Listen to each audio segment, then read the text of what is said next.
What's up, guys? I'm Steve. In this video, I'm going to be going over my top Week 14 waiver wire players. I apologize for how I might sound and look. Been under the weather the last few days, so just try to bear with me there. Before I get into the video, though, I'd really appreciate it if you could go down and put a like on the channel there, or a like on the video. I'd really appreciate that. Let's just dive into it here. Starting with the New York Jets here, Zonovan Knight, or BAM, as he's been called. He's only 47% rostered. I talked about the Jets backfield last week. As a whole, with the Michael Carter injury and not being sure who the guy is going to be, we had James Robinson as a healthy scratch. We had Ty Johnson mixing in there. We still had the solid, I think Bam Knight had like over 100 yards from scrimmage last week, but I wasn't committed to him solely yet. But now it is very clear that after this week, Week 13, Bam Knight is the guy to own in this Jets backfield, at least until Michael Carter comes back, and even when Michael Carter comes back. He rushed 15 times for 90 rushing yards. He added 5 catches on 5 targets for 28 receiving yards. He totaled 118 total scrimmage yards with 20 total opportunities. James Robinson was pretty well a non-factor. I think he had 4 snaps, 4 rushes or something like that. Ty Johnson handled most of the third down receiving work, having 7 targets. Again, as long as Michael Carter remains out, I'd be comfortable, at least spending 10 to 15% of my fab on Bam Knight here. And I feel like he's still going to be a factor even when Michael Carter does ultimately come back. So if you're in need of a flex, hey, go get him. Next, we're going to go to probably the biggest name in the waiver wire community, at least for Week 14. James Cook of the Buffalo Bills. The slow change in this Buffalo backfield was never so obvious until Week 13. James Cook, he rushed 14 times for 64 rushing yards. He added 6 catches on 6 targets for 41 receiving yards. You'd certainly like to see him catch 100% of his targets. Very rare. I think it's still fair to point out that James Cook and Devin Singletary pretty well had a neck and neck snap count share. James Cook had a 43% snap share. Devin Singletary had a 44% snap share. James Cook had a total opportunity share of 51%, a total target share of 18%. I feel going forward, this backfield is going to be a committee. With it favoring James Cook, he's going to get that bigger slice of the pie, for lack of a better term. And he has that potential to just take over the backfield completely. He just has that kind of talent and upside. So you, at this point in the season, unload whatever you need to unload to get this kid. It's probably going to take over 20% if I had to guess. But being this late in the year, there really isn't that many solid waiver wire targets to go for. He certainly has top 10 potential if Devin Singletary were to ever go down, or if his just talent just supplants Devin Singletary as a whole. So jumping to the San Francisco 49ers, Jordan Mason. He's only 15% rostered. So I'll just say it now. I told a lot of people that Tyrion Davis-Price was going to be the guy just based off the draft capital invested in him. Maybe I should have just looked at last year when Trey Sermon was freaking selected in the 2nd round. Didn't even touch the field, more or less. Yeah, a big L, and I apologize to all of you for that. Special teams usage or not, Jordan Mason is the number 2 back in this San Francisco 49ers backfield. He's had a pretty consistent role even as a backup in this system. I think he had 8 rushes last week, and fantasy playoffs, they're around the corner. We need our studs insured. Jordan Mason certainly insures Christian McCaffrey. He's not Christian McCaffrey, but he gives you that slight edge just in case. You never know. And having Jordan Mason to help you sleep at night when you hold Christian McCaffrey, I'm down. Jumping to another running back here, Jerick McKinnon of the Kansas City Chiefs. 41% rostered. I feel like there's nothing wrong with adding an explosive piece from a explosive offense. Isaiah Pacheco is the clear-cut starter, but Jerick McKinnon, he's mixing in there. He had 51 yards on 8 rushes. He had 2 catches for 9 yards plus his receiving touchdown. He is trusted on third downs, and he's also trusted in the 2-minute drill. Those are 2 very important things in an Andy Reid offense. He is someone I would certainly want on my roster moving forward. And if Isaiah Pacheco were to ever go down, Clyde? I don't know. I don't think so. It'd probably be Jerick McKinnon. So we're going to jump to some wide receivers here.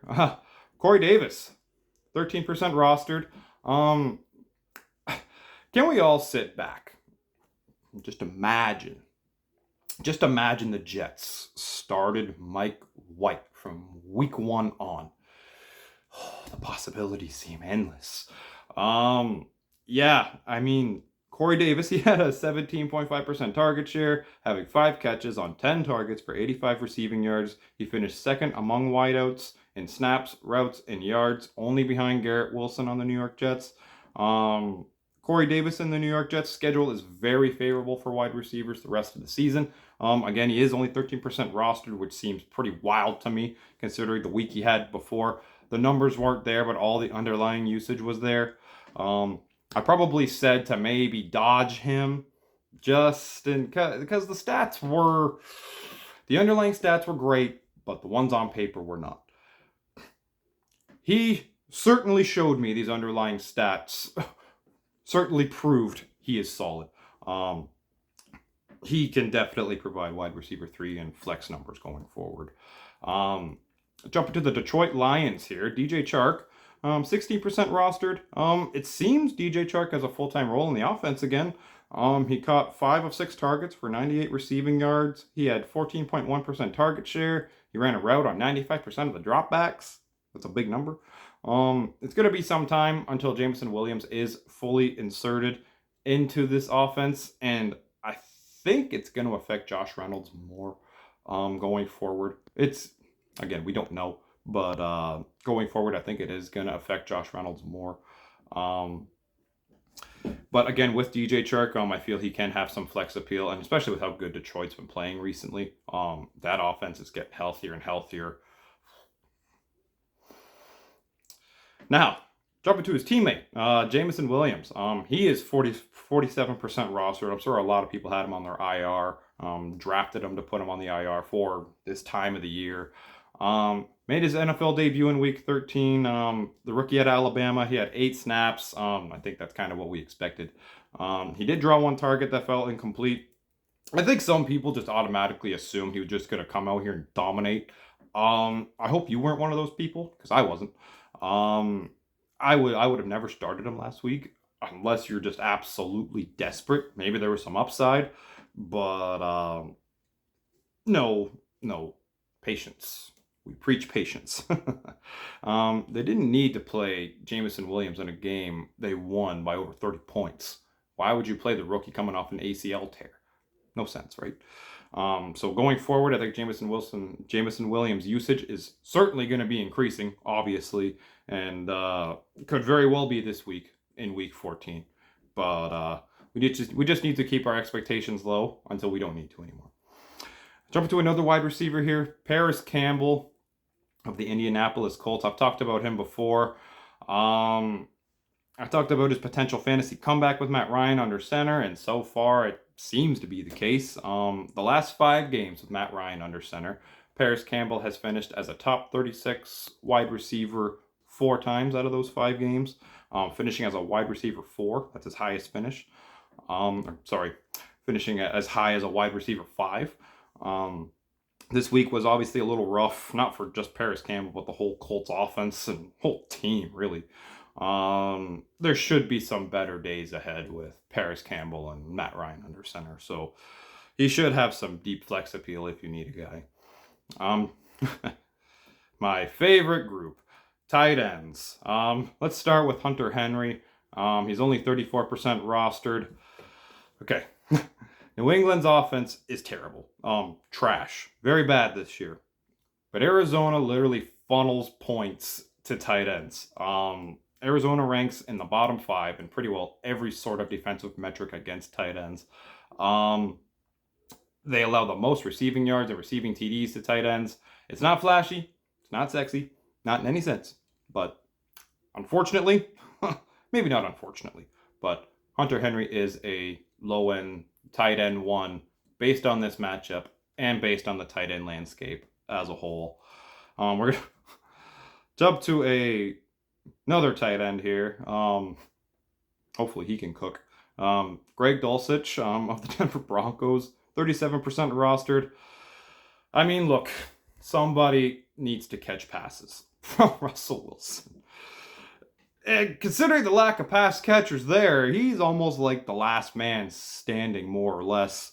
In week 13, he commanded a 36.3 target share. I'm sure that is in part due to Cortland Sutton leaving early, plus all the other injuries to the receivers. But, I mean, at this point, I don't even think it matters. I think it's easier to say who isn't hurt compared to who is. The next 3 opponents for the Broncos are Kansas City, Arizona, and the Rams. Those are great matchups for tight ends.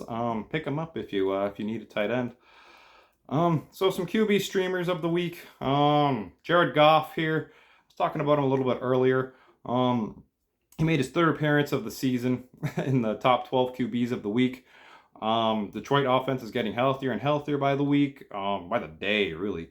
Jameson Williams made his NFL debut in week 13 and looks to have his role increase as the season progresses. Jared Goff, he has a very talented receiving room. I'd put it top 5, and I don't think that's a bold prediction.